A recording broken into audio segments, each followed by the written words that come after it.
Rebecca Hickman. I am one of the board of directors for the Nantucket Book Foundation, and I am the librarian at the Cyrus Pierce Middle School. And I'm Jill Sarpernot. I'm also on the board of the Nantucket Book Foundation, and I am the librarian at Nantucket High School. We are honored this morning to introduce our next author, Kwame Alexander, who is returning to us after taking our schools by storm just over a year ago. I have to cheat, I'm sorry. I'm very nervous. He's written over 40 books for children and adults. He's a master, an expert at weaving themes of music, sports, poetry, civics, and love into his narratives. In addition to the John Newbery Medal, he is an Emmy award-winning producer, winner of the Caldecott Medal. This is a very long list, so. The Coretta Scott King Award, the Lee Bennett Hopkins Poetry Award, the Pat Conroy Legacy Award, and he was shortlisted for the highly prestigious UK Carnegie Medal, as well as the National Book Award. And he has also helped to build a school in West Africa and co-founded Leap for Ghana, which is an international literacy foundation. And the book we featured at this year's book festival, Why Fathers Cry at Night, is unlike any other. In a masterfully artistic sweep of his pen, Kwame Alexander has combined poetry and prose with letters and even heirloom recipes in a unique and deeply personal memoir. He explores and implores, writing poems and letters to his daughters and his dearly departed mother, reminiscing about grandparents, parents, siblings, and lost loves. His words are inspiring and affirming, capturing the essence of the human experience with all its pitfalls and joys. So, without further ado, we would love to please welcome author Kwame Alexander. My father was a preacher. I don't think I can get up there right now. Wow. So good to be back here. Thank you all for that lovely introduction. Thank you for this wonderful festival. My life began immersed in books. When I was 3 years old, I lived on the Upper West Side of New York City. My parents were in graduate school at a place called Teachers College, Columbia University. Yeah. I lived on 112th and Morningside, and I went to a preschool called Riverside Child Development Center in the church that John D. Rockefeller built. And so my father was getting his EDD, and he was a very staid, bookish man. My mother was sort of like the fun word person. My father was a verbal maniac, a logophile. My mother was like really into storytelling and poetry and song and rhythm and rhyme. And so my mother would read to me my favorite poetry books by Shel Silverstein, books by Nikki Giovanni, Spin a Soft Black Song, books by a poet by the name of Lucille Clifton, and my favorite book, which was a book called Fox in Socks. I love this book. I wanted to hear it at bedtime, at breakfast, and I memorized it, and I knew this story. I would walk around my house screaming it. Fox, socks, Knox, box. Fox in socks, socks in box. And so one particular day at Riverside, I want to show my mother how much I love her, so I build a house out of wooden blocks. And when she comes to pick me up, I'm going to show her these blocks, and she's going to be really excited. It's a castle of love for my mother. And so before the end of school, this kid in my class kicks over the blocks. And so I walk up to him with the only weapons I have, my words, and I say, "Those were my blocks that you flipped. Lest you want a quick payback, better fix my quick block stack."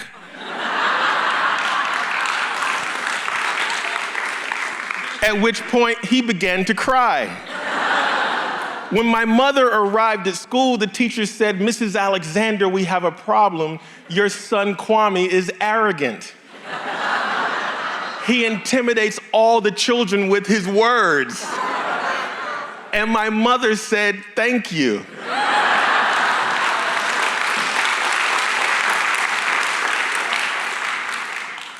We teach him to use his words. This was sort of the household I grew up in. It was a very, books were reward and books were punishment. My mother made words cool. My father would force me to read the dictionary and Funk and Wagnall's encyclopedia.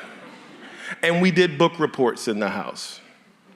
If you wanted to go outside and play, you had to finish reading a chapter of Pedagogy of the Oppressed by Paulo Freire. And then do a book report. At age 16, I graduated high school and wanted to get as far away from literature as possible. And so, much like Margaret Atwood, I decided to major in a science, biochemistry, at a place called Virginia Tech. Well, 3 things happened in my sophomore year that affected that life choice. One was I encountered a course called organic chemistry.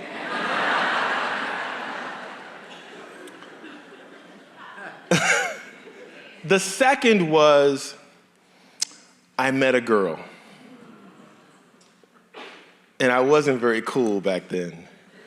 I didn't get cool till very recently.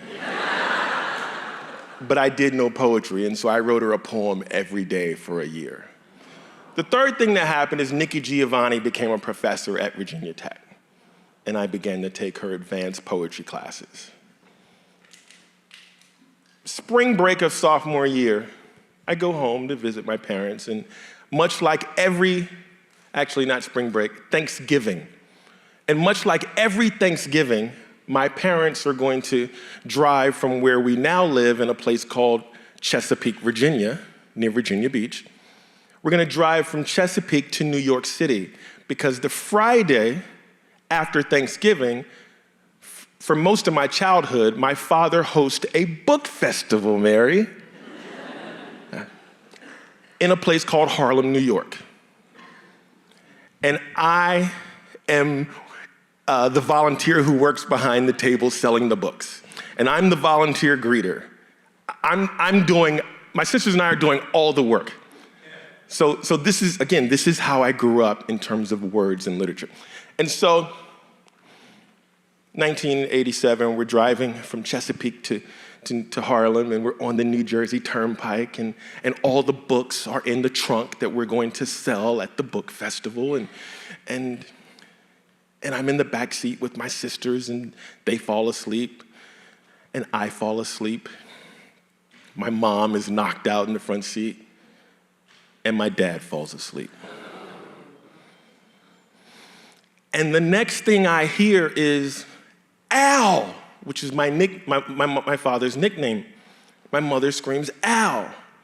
The red Ford Thunderbird flipped over 3 times and landed upside down. And we are in the middle of the New Jersey Turnpike, and my father does a check-in with each person. Alicia, you okay? Yeah. Nantucket, you okay? Yeah. Kwame, you okay? The first words out of my mouth to my logophile, verbal maniac, bookish father who traffics in words. The first word out of my mouth to my father who's a Baptist minister. Damn. To which he says, watch your words. The next thing he tells me is to get out the car, Kwame, and crawl out the car and go back and pick up all the books that are strewn out on the turnpike.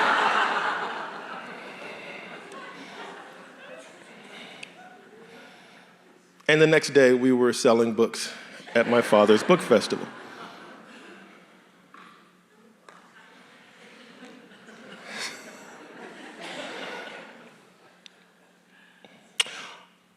On August the 21st, 2017. It was my birthday.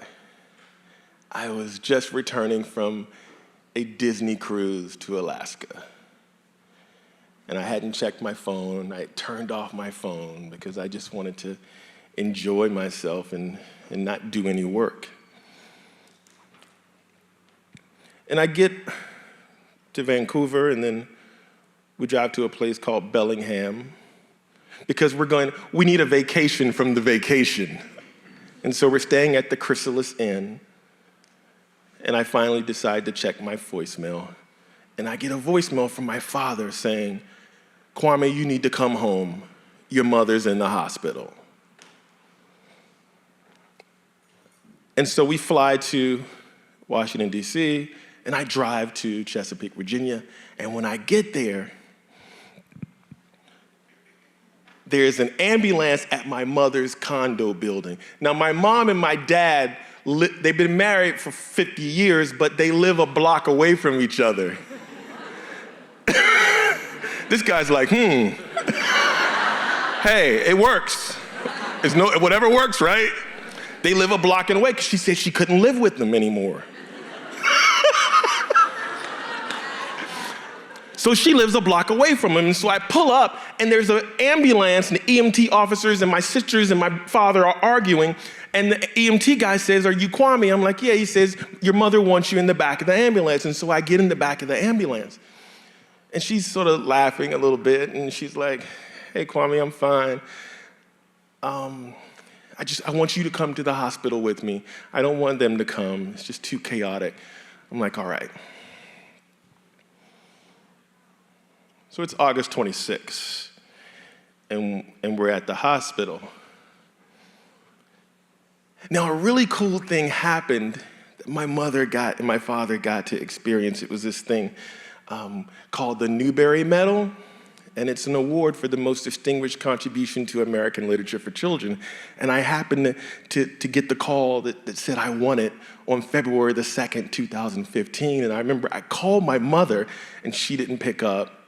It was like 7 in the morning, and I called my father, and I said, "Dad, I won the Newbery Medal." And my father said, "Yeah, we did it."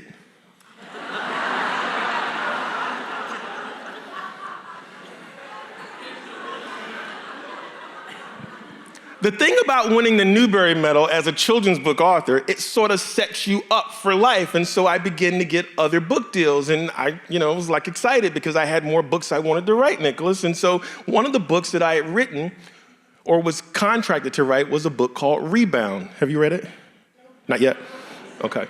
Rebound is the prequel or the sequel to the novel that won the Newbery Medal. It's sort of a pre-sequel.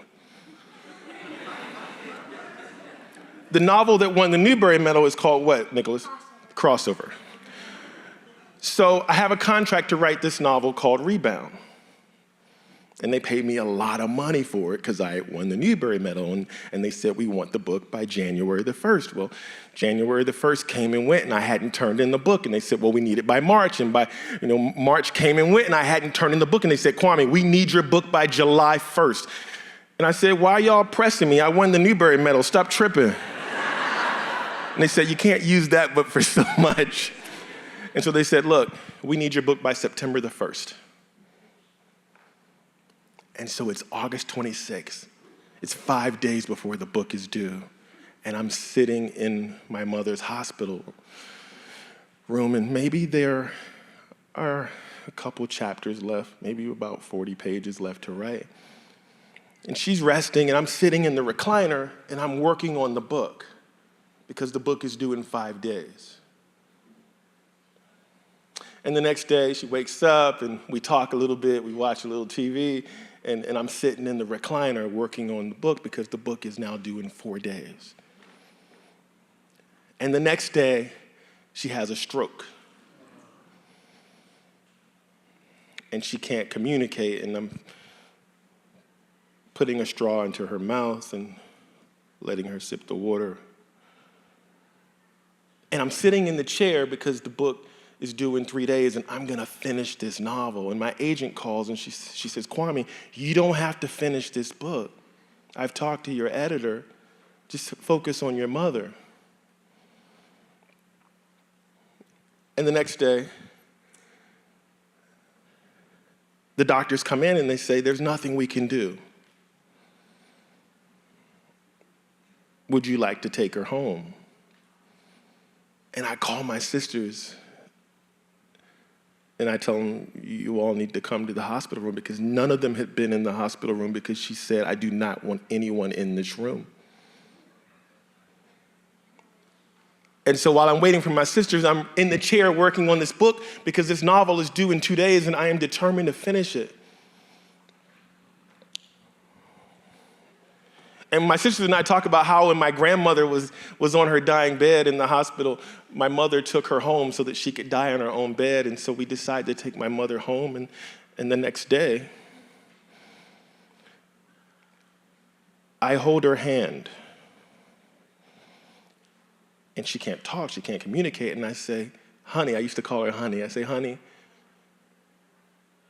just squeeze my hand if you want to go home. And she squeezes my hand. And so at 3:30 p.m. that day, we take her home. And my sister gets in the bed and hugs her, and I sit in the chair. And at 5:30, I send the book to my editor. It's done. And at 8:30 p.m., she passes away.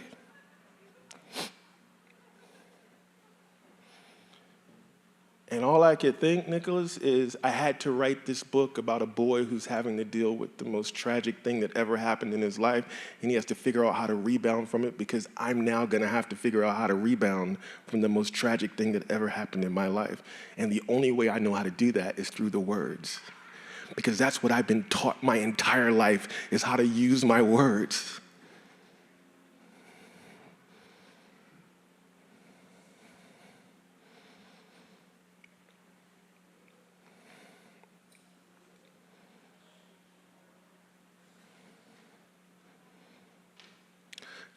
About 3 months later, I decided, maybe subconsciously, that I needed to write a memoir.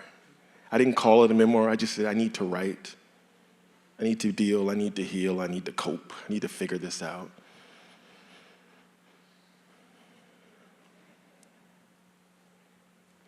And I couldn't articulate it then, but that was the beginning of writing Why Fathers Cry at Night. That's where it started.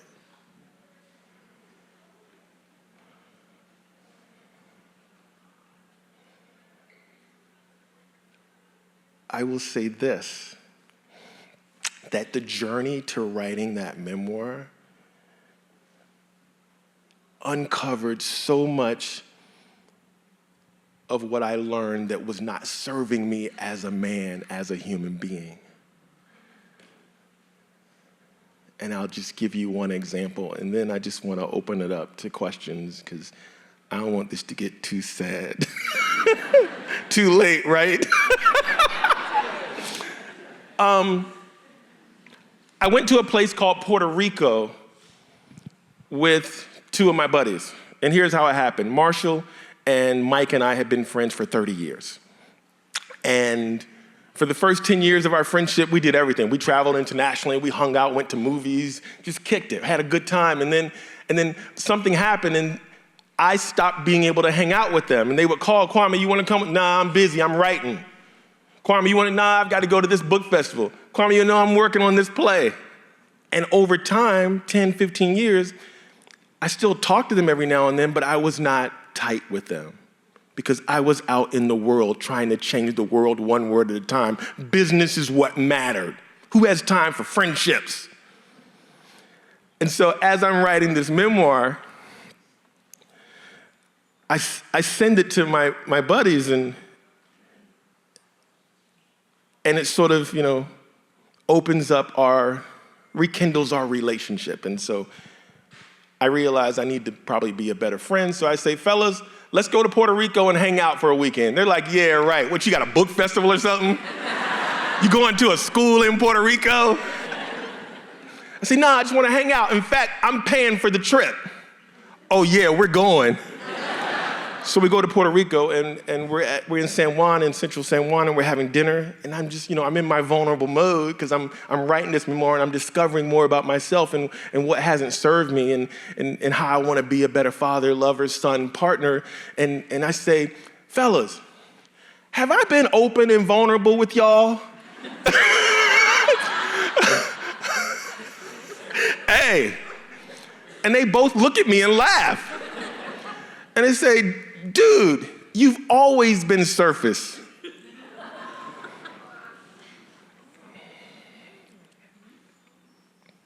That was one of those sort of light bulb moments. And then I began talking to my friends and the people who love me and the people I love, and I started hearing the same thing. Nah, you're just not open. In fact, your father wasn't, my father wasn't, your uncles weren't, my uncles aren't, our friends. Like, very few of the men who were in my life were open and were vulnerable and were able to just sort of share. And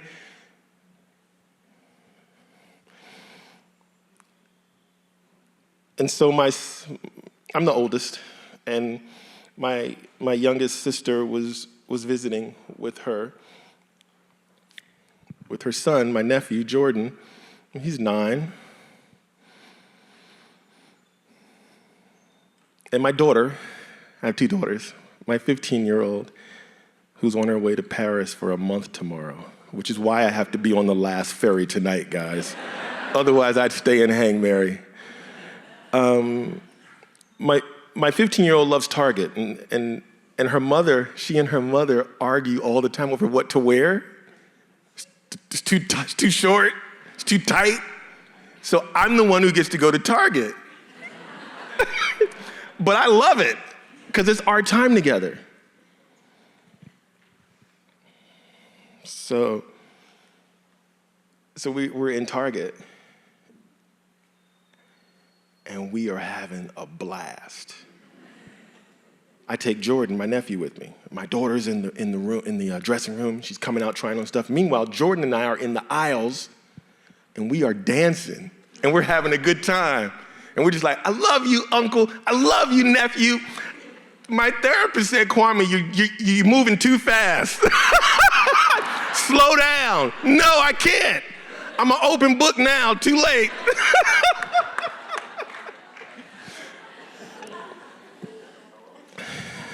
I remember asking, an aside, I remember asking Steph, who I'm separated, we're separated. I asked Steph, I said, Steph, do you ever talk to my mom? Because she and my mom were close. And I've always heard, and I'm sure some of you have, that when your people pass on, sometimes you're able to hear and talk and connect with them. And I wanted that with my mother. I never had that. And I was like, why don't I have it? And so I remember asking Steph, do you ever talk to my mom? And she was like, yeah, all the time. I talked to her, I talked to Aunt Cora, I talked to Aunt Leela May. And I'm like, well, do you ever talk to Uncle Richard and Uncle Philip? She's like, I didn't talk to them when they were alive.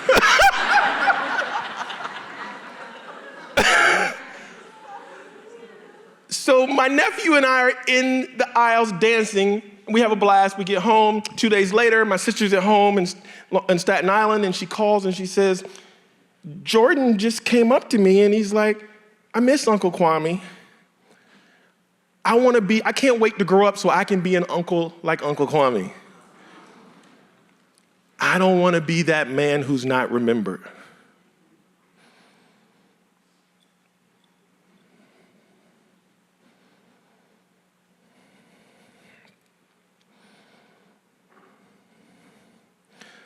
There's a lot of funny stuff in the memoir too, y'all.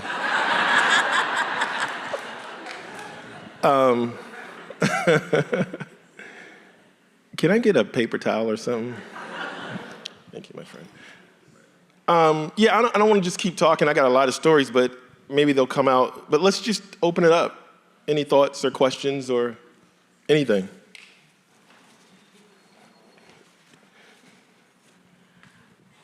Do you have any suggestions for younger authors? Suggestions for younger authors and older ones. Read. Read everything you can get your hand on.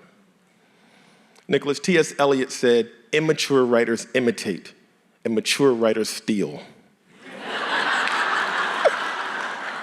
The way we learn how to write is by reading other people. Am I right, writers? Yes. So that's probably my biggest advice, and also write something every day. It's a great question. Yes? Why in the book, why did you decide to integrate poetry and the prose together? I thought it was quite lovely, but I was wondering about your motivation. Does anyone have a copy of the book? Okay, first of all, everybody should have held up a book. So that's going to be rectified when we leave here. Oh my goodness.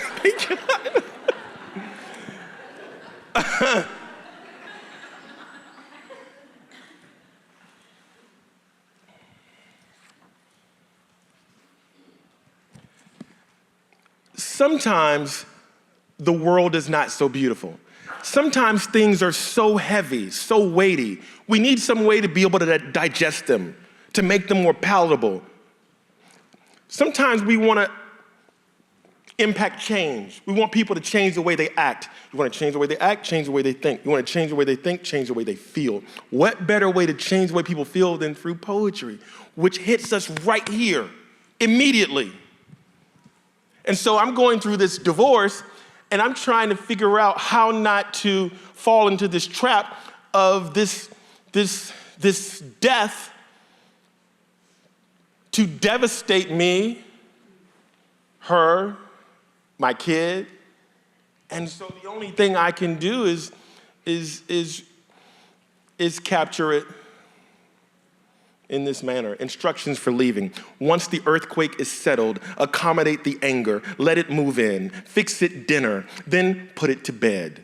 Part as partners in wonder, stargazers discovering possibility, two people who dreamed a world yesterday. Keep a room in your heart. Do not let your tomorrows explode. Pay attention to memory. Pay attention to memory. Honor the naughty and the jubilant, the storm that felled you, but also the rainbow. Be neighborly. Have less thunder in your mouth. Make a joyful noise. Do not waste time as rivals, erstwhile lovers who no longer laugh. Play the new music of your life softly, like a sunrise mission. Mourn the changing season. Step out into what you have lost and accomplished. Have afternoon tea and talk about it. Remind each other something. Remind each other to leave something behind that makes you smile. Now, go be grateful.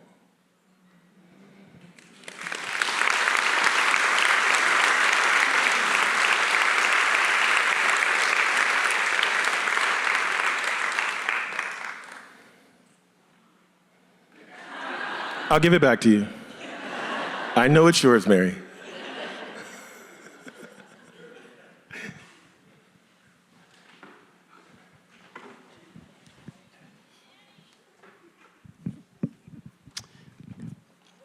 A while ago, not long ago, my wife and I were on the boat, which we do a lot here, and it was not crowded. And I was coming back to where we were sitting, and there was about a 10-year-old kid laying down on the bench. There are like some long benches and so he was laying on the bench, and right on the edge, he was on his stomach, and his head was hanging over the end of the bench, and on the floor was a book, which he was actually reading. So I went back and I said to Peggy, I just saw the most remarkable thing, a kid reading. So my question is, with the advent of phones and social media, are kids indeed not reading like they used to?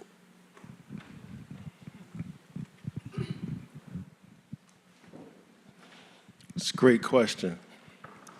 What's really cool is we got librarians and teachers here who can answer that question for you. So Nicholas, are kids reading books and not just their phones these days? Some kids like to read, but a lot of kids just use phones and social media. And what are they doing on their phones and social media? Are they reading or are they doing other stuff? Other stuff. And what grade are you in? 5th. And why do you read? Yep, a lot. And why do you read? I like to immerse myself into the book, try to connect with the characters and the setting. It's like entertainment for me instead of social media. And do you have friends who read with you or read like you? Yeah, some of them.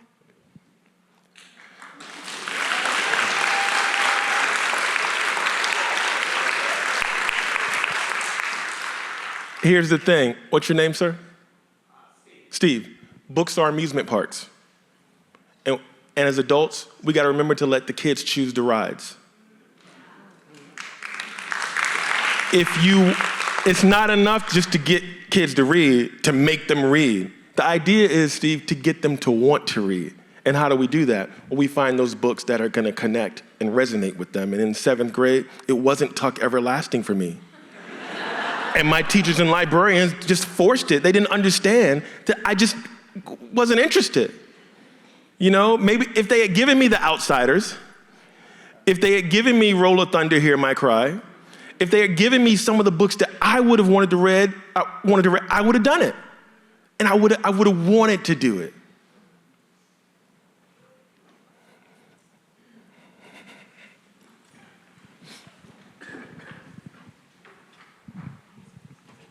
I know you're somewhat of a celebrity here on Nantucket. You do a lot of work with the kids in the school. Would you share one or two of your favorite moments with us? You mean besides the ice cream at that little pharmacy down there? Oh my gosh, that is the best ice cream ever. It's a pharmacy. What?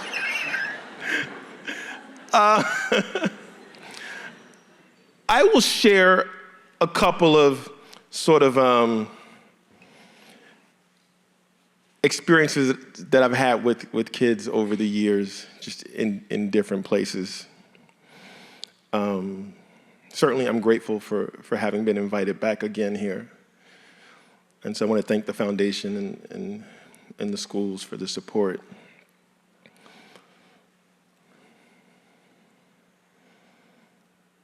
I was in a place called Berkeley, California, and I was speaking to 6th, 7th, and 8th graders, and we were in a gym. And I'm reciting poetry, I'm telling my stories to the kids, and the kids are into it, they're enjoying themselves.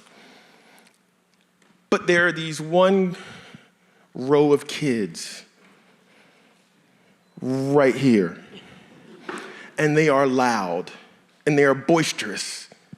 They're like, because I'm getting them riled up, but they aren't paying attention.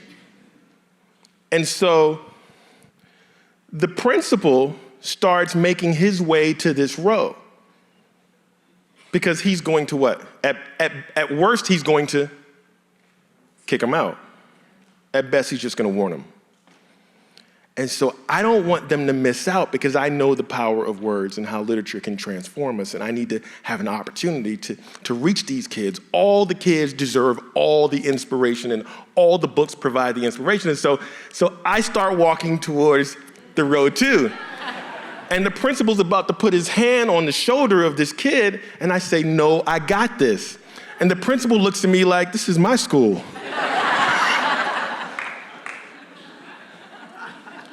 And so I proceed to stand there with this kid. What's your name? He says, Kevin. I said, all right, Kevin. This is a poem that Kevin's girlfriend wrote for him.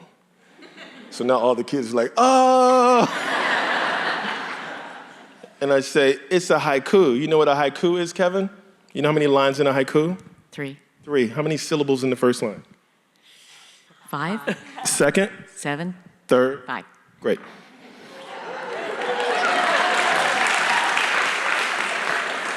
This doesn't work if you didn't get that. So Kevin knows the answer. So now it's just me and Kevin talking. Kevin, who's been loud and interrupting the whole assembly. It's just me and Kevin, but it's me and everybody. And I look at Kevin and I say, this is what she said. It is not that I don't love you, she says. Indeed, I do. I want to kiss you, to lasso your lips, tame them, rein them into my stable. But first, Kevin, you must agree to commit to a breath mint. Right? So now Kevin's friend is like, I hope he doesn't come for me. So then I proceed to stand there with Kevin, and it's just me and Kevin, and we're talking. And I say, Kevin, I wrote this book called The Crossover, and it's about these two brothers, and they're twins, and they play basketball, and one brother has long hair, and the other brother has no hair. And the brother with no hair bets his brother, if he makes the last shot in the game, he gets to cut off all his brother's hair. Would you like to hear how his brother responds, Kevin? Yes. If my hair were a tree, I'd climb it. I'd kneel down beneath and enshrine it. I'd treat it like gold and then mine it. Each day before school, I unwind it. And right before games, I entwine it. These locks on my head, I designed it. And one last thing, if you don't mind it, that bet you just made, I decline it. And so all the kids are like, oh! And Kevin is into it. And so Kevin and I are having this dialogue for the next 15 minutes. And then I back up, and the whole row is fine. They're listening, they're attentive. And at the end, I say, are there any questions? And Kevin's hand goes up first. And I say, yes, Kevin. And I'm praying he doesn't sort of like regress and go back to old Kevin. And he says, what are you doing? I said, what do you mean? He says, why do you do this? And I say, Kevin, I do this because I believe words are powerful. And I believe words can change our lives. I do this, Kevin, because when I was in high school, I had an English teacher. She asked us to write a 30-page paper on any novel in the English language. And I chose Things Fall by Chinua Achebe. And she said, you can't do that one because he's Nigerian. And I say, but you said a novel in the English language. And so she let me do it, and I turned in the paper, and it was excellent, Kevin. And I got the paper back, and at the top of the paper, there was a big red F. And when I went to talk to her, she said, it was great. It was college level. There's no way you could have written it, Kwame. And so, Kevin, my father came up to the school, and the grade got changed to an A. Kevin, I do this because what about the kids who don't have the parents that come up to the school? How are they going to know their worth? I do this, Kevin, because I want you to know your worth and your value. And he raises his hand again, and he says, I said, what, Kevin? And he says, can I have a hug?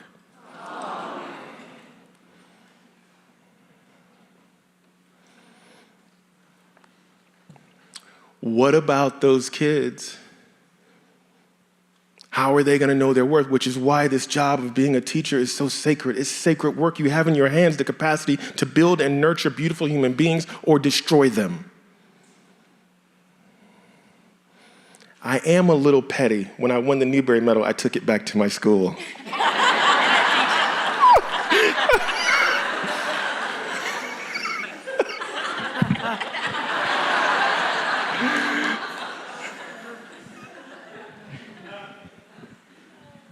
I am a teacher in the Boston Public Schools. I'm a literacy specialist.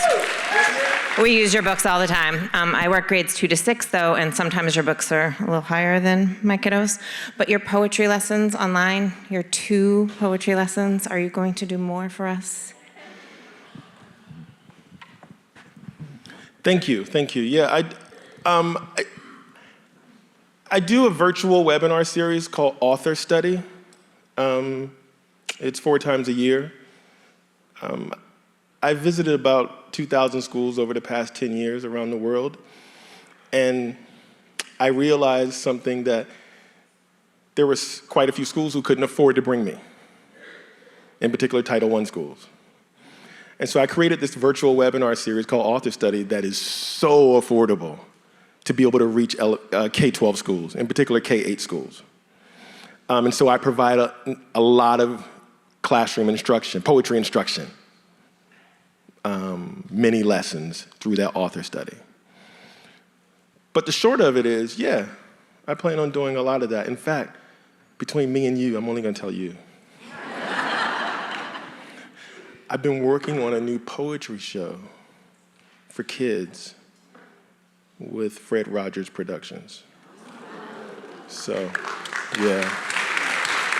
Thank you for using my books. There are some other books coming out over the next few years that are for like 6 to 10-year-olds. So, yeah.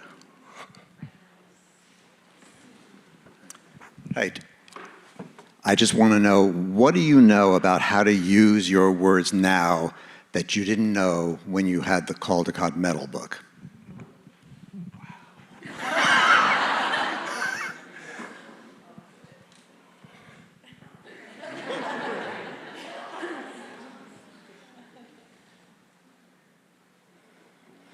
Okay, so here's what I've learned. It's a great question. I've learned how to listen. I've learned that a big part of being vulnerable and open and authentic and honest is listening.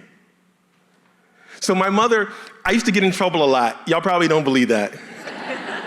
I was a very precocious kid. I got in trouble a lot, and my mother would send me to my room because she knew that I hated not being around other people. And so I'd go in my room and I'd start, oh, I hate that woman. And she'd come in immediately and she would recite a poem or sing a song or tell a joke. It was always something funny. So I'd be in my room fuming and she'd come in and she'd say, folks, birthing is hard and dying is mean, so why not get yourself a little loving in between? Like, really, who does that? And then I'd start laughing and she'd walk out. So my 15-year-old, when she gets upset, she goes into her room and shuts her door. And my immediate thing to do was to go in behind her and make a joke or sing a song or say a poem, something funny. And one day she said, you know, Dad, sometimes it's okay to sit with your anger.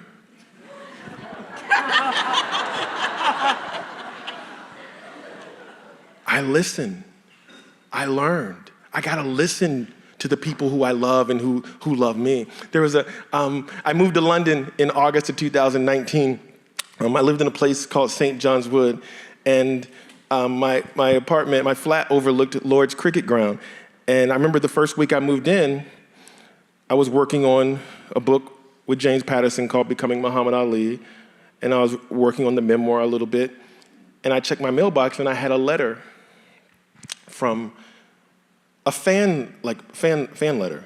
And I got a lot of fan mail back in the States, but I just moved to London, and somehow some kid had found me in my flat in St. John's Wood.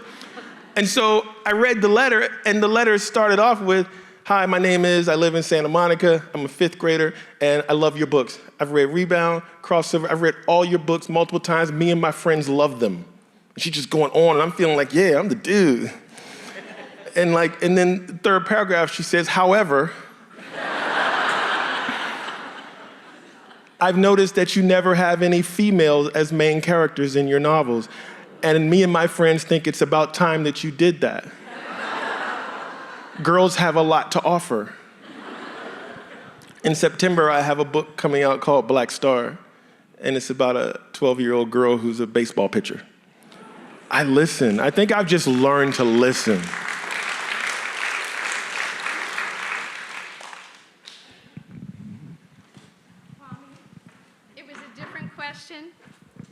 But you just gave me the answer. I love it. Hi, so you mentioned earlier about how you were procrastinating about the pre-sequel, and I just wanted to ask, it might be kind of personal, but were you procrastinating because of a fear that it'd be unsuccessful, or just life got in the way, and how do you typically deal with procrastination?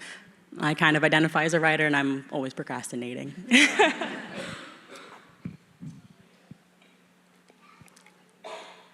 Well, I do procrastinate. I try to write every day from about 6 a.m. to 11. I try to give myself 4 or 5 hours of writing, and I'm best in the morning. That's my plan. I stick to that for the most part. The hardest thing is starting, is sitting down with the blank screen or the blank page and starting. It's so intimidating. And so it's easy to procrastinate. Let me check this. Let me listen to this. Let me return this email. I find that if I start returning emails after maybe the 4th or 5th email, it's 4 hours have gone by and I've just been returning emails. As it relates to that book, Rebound, I think it was a tough topic to write about. I think maybe, I don't know if you believe in spirit and heart and soul, and maybe a part of my soul was like, dude, you're about to go through something, you don't even know it. And it was a heavy topic to write about. The Door No Return took 12 years to write. I had to stop every now and then because I'm writing about something that was probably the most traumatic thing that has happened historically for Black people. And it was just, so I had to stop. It was 12 years. The other thing is I was working on several books at the same time. So I think those were some of the reasons. Does that answer your question? Yeah. I guess, in short, I have no idea how to deal with procrastination. But good luck.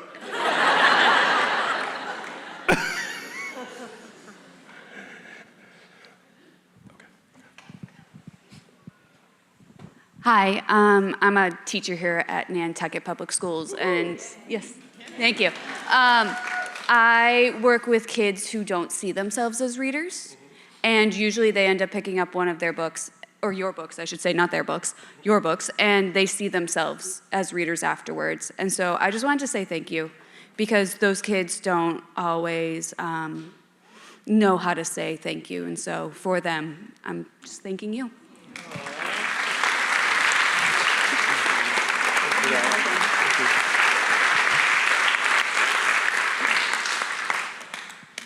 All right, last question. Thank you. The problem of men and openness and vulnerability is sort of so pervasive that it's become an internet joke. Do you have any thoughts on how we could solve that? Thank you and good night. That's an easy one. Go buy the book.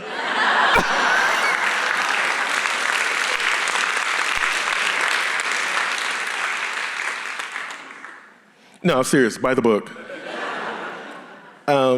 Let's talk after. I'll end with this.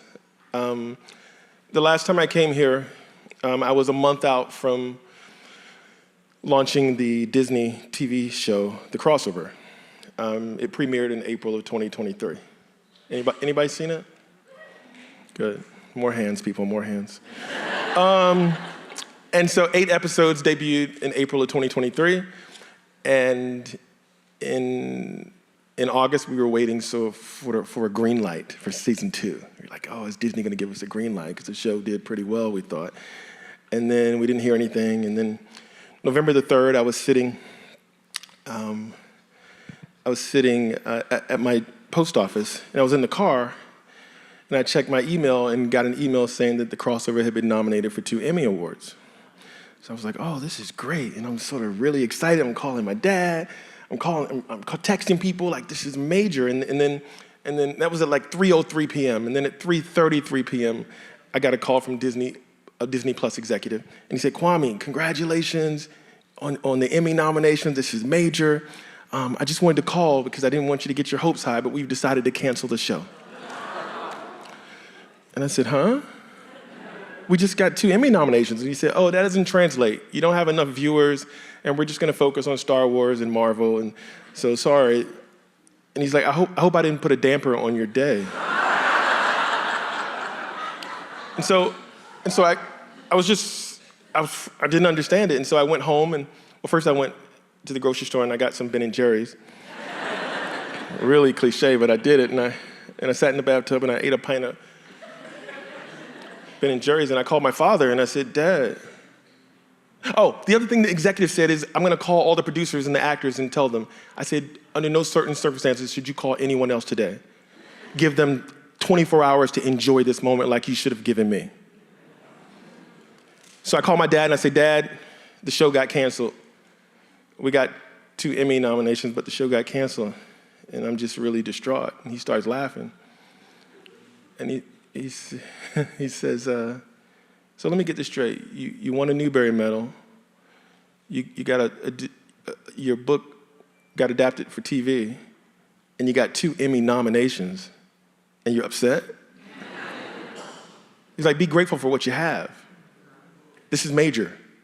So I feel a little bit better, and the next day I wake up, and I actually call the actors, who are all kids, and I've got to tell them, because I don't want him to call them, his insensitive butt, to call them. So I call them, and a couple of the actors, the kids are crying, and we're talking them through it. And so I decided to go to the Emmy Awards, and it's December the 16th, 15th and 16th. It's Saturday and Sunday night. The first night is 20 awards, 20 categories. The second night is 20 other categories. We've been nominated for Outstanding Writing and Outstanding TV Show. The first night is Outstanding Writing. I'm in my Armani tux. I'm seated, 1,000 people, round tables, 10 tops. We're all seated. I'm excited. The first award of the night is Outstanding Writing. We don't win. So now I got to sit at this table for 2 hours. I left about an hour into it, Kaylee. I was like, I'm out. I went to my room, I cried, I called my dad. He laughs again. Dude, you're at the Emmys. So the next day I wake up. It's the second night, the last night of the Emmys. The category is Outstanding TV Show. I'm with the other producers. There are 9 of us. Everybody's looking fly. Everybody's nervous. They're like I was the night before, but the edge is off me. I'm good. I don't need to win. I already won. I'm here. I won. And so we're all seated. It's 9 of us. There are 2 people. We're in this row. There are 2 people next to me, and there's 7 people over here.